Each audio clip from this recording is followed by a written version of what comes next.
안녕하세요. 매일 새로운 사연을 전하는 읽어주는 사연 라디오입니다. 구독과 좋아요, 많은 공유 부탁드립니다. 오늘의 사연 시작하겠습니다. 안녕하세요. 저는 올해로 34살이 된 여자입니다. 결혼한 지 1년 만에 지금은 돌아온 싱글이 돼서 새로운 출발을 준비하고 있습니다. 남편과 이혼한 지는 반년 정도 되었고요. 결혼 생활 1년간 스트레스가 이만저만이 아니었는데 이혼 후에 돌아가는 상황이 너무 후련하고 재밌는 데다가 너무 고소해서 그런가 여러분들께도 들려드리고 싶어서 이렇게 사연 한번 보내봤어요. 제가 33세 결혼을 했으니 요즘 같은 시대에 늦었다고 하기도 뭐하지만 빠른 편도 아니었어요. 원체 제가 결혼을 꼭 해야 한다는 생각도 가지고 있지 않아서 하게 되면 하는 거고 말게 되면 마는 거라는 식으로 제 일에 열중하면서 살고 있었습니다. 그렇다고 해서 제가 비혼주의자까지는 아니지만 결혼 자체에 부정적인 생각이 있어서 서둘러서 하고 싶지는 않았습니다. 어찌되었든 평생 남으로 살아온 사람과 가족이 되는 게 결혼인데 여기 올라온 다른 사연들만 몇 개 들어도 알 수 있듯이 가족이 된다는 게 결코 쉬운 일이 아니잖아요. 제가 제 배우자만 좋다고 해서 꼭 행복하리란 보장이 없는 데다가 의견 충돌로 일어나는 스트레스 같은 걸 감당할 자신이 없었어요. 엄마는 그런 저를 보면서 제 생각이 틀렸다고, 나이 먹으면 저도 생각이 달라질 거라고 했는데 그런 생각이 한 번도 변한 적은 없었어요. 그런데 제가 한두 살 나이를 더 먹게 되고 나이 먹어가면서 회사 일에 열중하다 보니 점점 꾸미는데도 관심이 떨어지고 하니까 제가 진짜로 결혼을 못하게 되는 건가 싶어 엄마도 안달이 나셨었나 봐요. 어느 날엔가 저한테 아는 사람을 통해서 선자리 비슷한 걸 만들어놨다고 하시며 워낙에 간곡하게 부탁하시길래 한번 져주는 척하면서 그 자리를 나가게 되었어요. 그때 만난 사람이 저의 전 남편이었죠. 저도 제가 그렇게 결혼하게 될 거라고는 상상도 못했어요.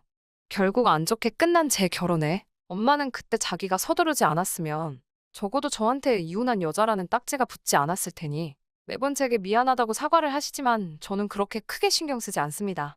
소개 자리에 나온 사람은 저보다 4살 연하의 남자였습니다.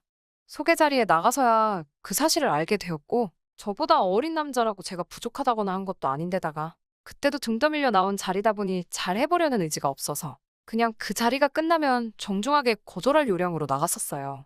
남편과는 간단히 자기소개를 주고받고 대화를 나누는데 당시 남편도 별로 의욕이 없어 보이더라고요. 그때는 막연히 제가 자기보다 나이가 많은 여자라 실망했는가 보다 싶어 기분이 썩 좋지만은 않았는데 사실은 그게 아니었어요.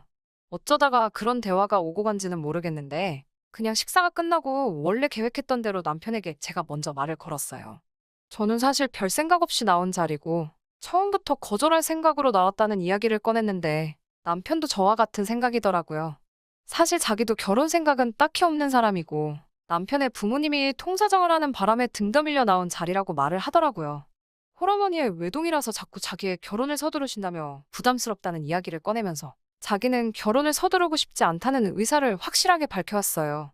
어쩌다 보니 서로의 결혼관에 대해서 이야기가 오고 가게 되었는데 저랑 생각도 비슷하고 말도 잘 통해서 식사가 끝나고 근처 카페로 가서 마주 앉아 이런저런 이야기를 나누게 되었습니다. 오히려 식사 자리에서보다 훨씬 많은 대화를 주고받았는데 말도 잘 통하고 생각까지 비슷하니 오히려 선자리에서보다 카페에서 둘이 보낸 시간이 더 선자리처럼 느껴지더라고요. 언젠가부터 자연스럽게 연락을 주고받는 사이가 됐고, 회사도 서로 가까운 곳에 있어서 자주 만나게 되었고, 자연스럽게 만난 지 6개월이 안 돼서 둘 사이에는 결혼 이야기가 오고 가기 시작했습니다. 저와 비슷한 결혼관을 가지고 있었기에 눈치 보듯이 의무적으로 양가의 효도를 하는 건 싫다던지, 결혼을 하게 되면 양가에 얽매이지 않고 둘이서 알콩달콩이 잘 살았으면 좋겠다는 이야기가 오고 가니, 이 남자라면 결혼을 해도 되겠다는 생각이 들었어요. 결혼 준비를 하던 과정에서 시어머니 쪽에서 한두 가지씩 불만을 이야기하기 시작했어요. 저는 제 결혼을 진정으로 축하해줄 수 있는 사람만 불러 소규모의 결혼식을 생각하고 있었는데 시어머니 쪽에서 여태 축의금으로 나간 돈이 얼마인 줄 아시냐며 그걸 다 회수하려면 무조건 크게 해야 한다고 성하시더군요. 막상 결혼식에는 그렇게 많은 사람들이 오지 않아서 식사비로 헛돈이 나가기는 했지만 그 정도는 결혼 후 있던 일에 세 발의 피도 되지 않았습니다. 신혼집을 마련할 때도 크고 작은 소동이 있었어요. 결혼 자금으로 쓰려고 모은 돈은 아니지만 아무튼 남편이 준비한 돈보다 제가 준비한 돈이 더 많았어요. 당연히 제가 남편보다 회사 생활도 일찍 시작했고 나이도 더 많았기 때문에 모아둔 돈이 차이가 나는 건 당연하다는 생각이었습니다.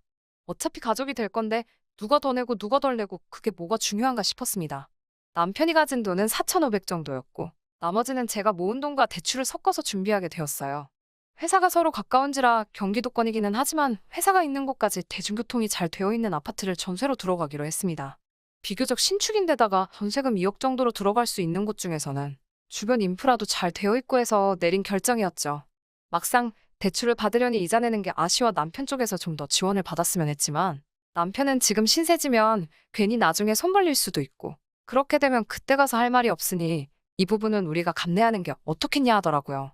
시댁이 형편이 넉넉한 곳은 아니라 노후자금이 확실히 마련되지 않은 상황이란 걸 알았기에 그 말이 이해가 가더라고요. 그런데 저희가 들어갈 집 가지고 시어머니 쪽에서 싫은 소리를 하시더라고요. 저희가 알아본 신혼집이 2억이라는 사실이 굉장히 언짢으셨던 것 같습니다. 시댁 근처에 전세 6천짜리 연립을 추천하시면서 이 정도만 해도 아무 지장 없이 살 텐데 이제 막 시작하는 신혼부부가 무슨 30평짜리 신축으로 들어가냐며 노발대발 하시더라고요.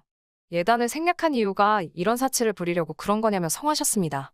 돈 한 푼 보태주시지 않았으면서 그런 말을 하시는 게 솔직히 이해가 가지 않았고 저도 철 들고 난 후에 주택이나 빌라에서 살아본 적도 없었기 때문에 미안하지만 시어머니 뜻에는 따를 수 없겠다고 남편에게 이야기했더니 그 부분에는 남편이 제 편을 들어주면서 일단락되었습니다. 결혼 전에는 저보다 어리고 시어머니 말에 꿈쩍도 못하는 것 같아서 걱정했는데 그래도 중심 잡을 때는 중심을 잡아주는 것 같아 그 모습이 든든해 보였었어요. 그런 모습은 신혼 초반에는 변하지 않았어요.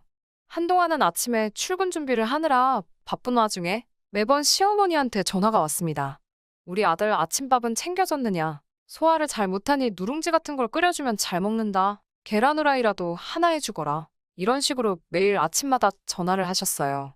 신혼집이 대중교통이 좋기는 하지만 거리가 멀어져 출근하는 시간이 길어졌기 때문에 아침에 바쁜데 도무지 아침을 챙겨 먹을 시간도 안 됐습니다. 거기에 제가 아침밥을 꼭 챙겨 먹는 스타일도 아닌지라 그런 전화가 저에겐 큰 스트레스로 다가왔습니다. 그렇게 아침마다 시어머니 잔소리에 시달리다가 남편에게 아침밥을 먹고 싶으면 너가 알아서 챙겨 먹으라 했더니 그 자리에서 바로 시모에게 전화해 한 소리 하더라고요. 그런 식으로 항상 제 편을 들어주는 모습에 저는 제가 생각해오던 이상적인 결혼 생활을 하게 될 것 같았습니다. 그때까지는 이런 일이 벌어질 거라 전혀 생각해 본 적도 없어요. 시어머니 인생은 시어머니의 인생이고 양가에 똑같이 생활비 정도만 지원해드리면 되지 않겠냐고 했던 남편의 말은 신혼생활을 시작한 지 3개월 만에 돌변하고 말았어요. 어느 날이었어요. 남편이 심각한 얼굴을 하고 긴히 나눌 이야기가 있다며 저를 부르더라고요. 무슨 일이냐 물어봤더니 시어머니께 드리는 생활비를 조금 올리면 어떻겠냐고 물어보더군요. 그게 무슨 뜻이냐 물었더니 시어머니가 건강이 안 좋아지셔서 일을 그만두고 싶어 하신다고 하더라고요. 그래도 아직 환갑도 안 넘으셨고 식당 일이긴 해도 멀쩡히 다니시는 직장이 있는데 무작정 그렇게 하라고 할 수는 없잖아요. 어디가 안 좋으시냐 물어봤더니 요즘 눈도 침침하다고 하시고 허리가 아프다고 하신다고 하더라고요. 그 소리를 들으니 조금 그래서 그 나이 때 어르신들은 원래 눈도 침침하고 허리도 안 좋으신 게 당연한 거라고. 차라리 일을 조금만 줄이시고 우리가 양가에 달마다 30씩 보내는 생활비를 50씩으로 올리면 서로 공평하지 않겠냐고 대답했지요. 그랬더니 남편이 저에게 너는 어떻게 그렇게 계산적일 수가 있냐고. 다른 사람도 아니고 우리 어머니 이야기인데 제가 그렇게 나올 줄은 상상도 못했다고 했습니다. 그래놓고 하는 말이 우리 집은 아버지도 계시고 두 분 다 일을 하고 계시니 솔직히 말하면 시어머니께 더 잘해드려야 하는 게 맞지 않느냐며 굳이 친정에도 생활비를 드릴 필요가 있냐고 화를 냈습니다.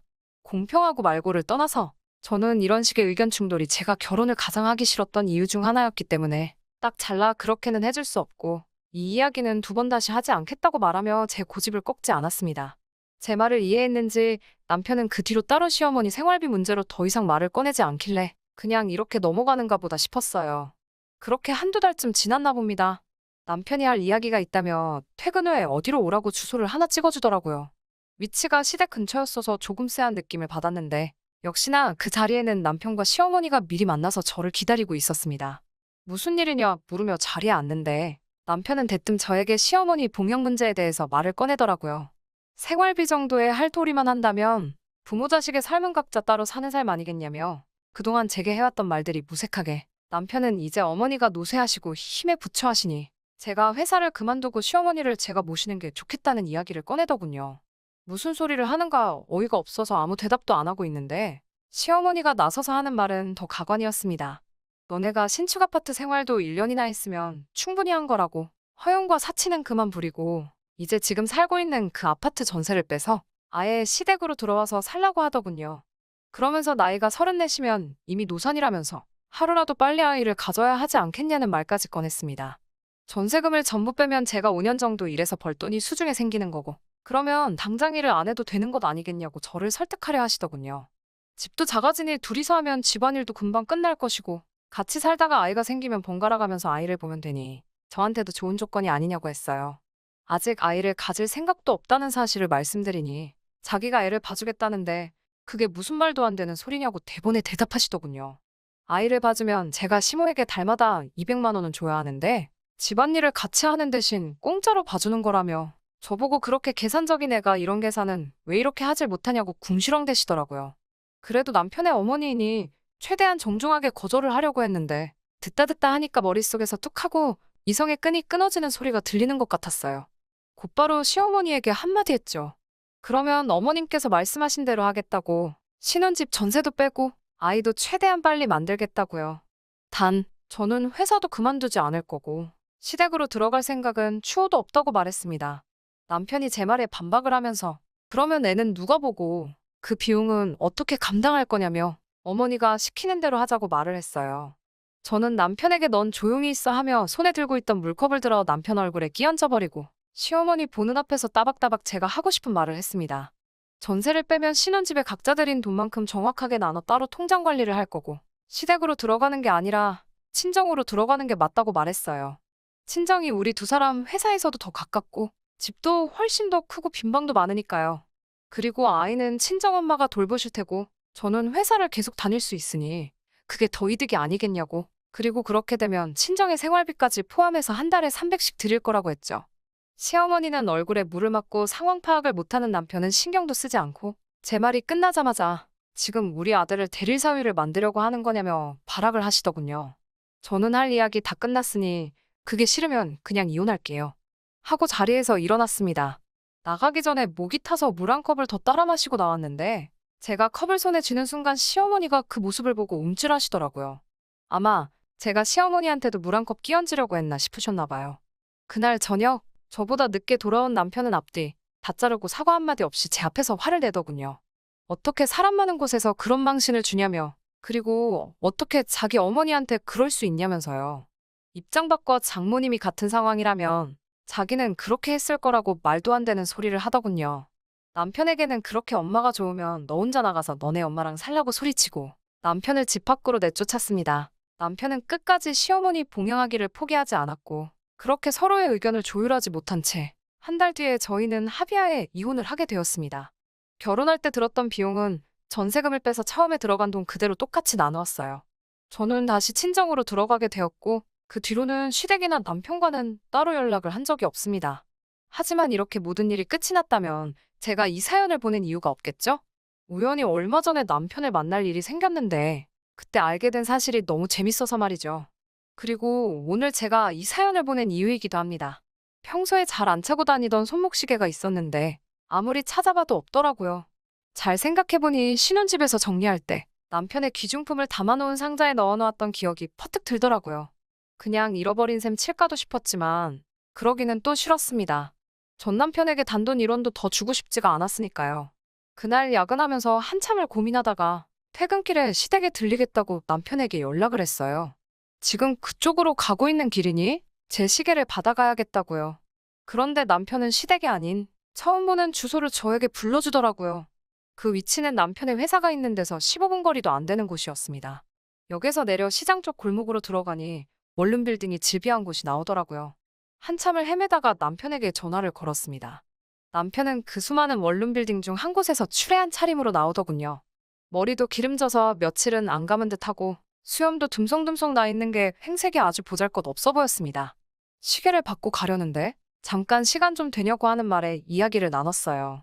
그렇게 사랑하는 어머니는 어쩌고 원룸촌에서 혼자 살고 있냐고 물어봤습니다. 이야기를 다 듣고 나니 너무 속이 후련해서 남편 보는 앞에서 푸아하면서 소리를 지르며 웃어버렸네요. 자초지종을 듣자 하니 남편도 저와 똑같이 신혼집을 정리하고 시댁으로 들어가게 되었다고 합니다. 그렇게 한 달 정도 지났을까? 시어머니랑 대판 싸웠다고 하네요.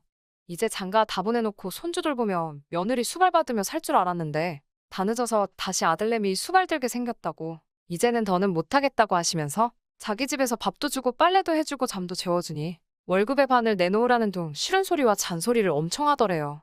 남편도 참다 못해 이렇게 된 게 누구 때문이냐며 서로 책임 문제로 티격태격 하다가 결국 남편은 시어머니 집에서 쫓겨나 버리고 말았다네요. 그제서야 남편은 저한테 진심 어린 사과를 하면서 우리 다시 시작해보면 안 되겠냐며 제 앞에 눈물을 뚝뚝 흘려가면서 들을 가치도 없는 소리를 하더라고요. 모처럼 엄마가 그렇게 좋다고 하길래 엄마 품으로 다시 반품해줬더니 엄마한테 다시 반품당한 기분이 어떠냐고 비아냥댔습니다.